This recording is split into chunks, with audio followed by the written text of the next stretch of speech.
So when you're at the BBC, are you looking around at office life and going, I can make something out of this? Because one of the things that is astounding to me about you writing The Office at the age you did is that it so perfectly captures the malaise of middle-aged life where Right. you're literally trying to find mundane ways to amuse yourself so the clock will move and Right. you can leave your job that you don't love. Well, obviously, I got to give a lot of credit to Ricky, who had been in sort of middle management for many years and was older than me, and therefore, I mean, he was in his, again, mid to late 30s when we started, and so he had a lot of experience of that. But I had realized from almost the beginning of my working life, working, I worked at a magazine, I worked at a charity, I worked at a call center answering phones.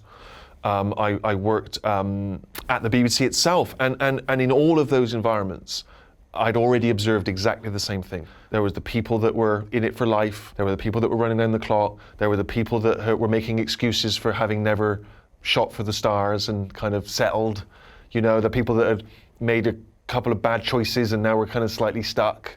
There was, all of the people that we tried to illustrate in The Office and that Ricky had observed from his years in that world, I had seen very quickly in the couple of years I'd been in the rat race, as it were. It just, to me, it didn't matter from what position you looked at it. You could see it. You could see it there. I remember I went to when I was doing that call center job.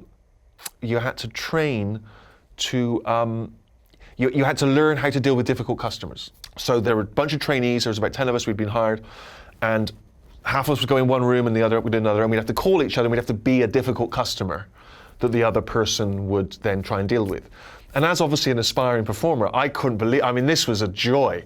So I would call and I would be the most difficult customer that you could imagine. I'd be a little deaf, I didn't speak, great English, I had a thick kind of northern accent that no one could understand. And in the end, they wouldn't let me do it anymore because I was upsetting the other trainees because I was being too difficult. But the training guy who was teaching us sort of said, "Oh, you fancy yourself as a bit of a performer, do you?" And I said, "Oh, well, I hope so one day." He goes, "Yeah, I tried to be an actor, did that for a couple of years, but I don't miss it. This is a kind of acting." Michael Scott Yeah, right and there you just was thought, born. wow, there's so, it was there. Hey folks, thanks for watching. If you like what you just saw, then why not subscribe? Click right here for lots more off camera. And if you want to see the hour-long version of these conversations, I'm going to give you the secret link. Here it is, offcamera.com. Check it out.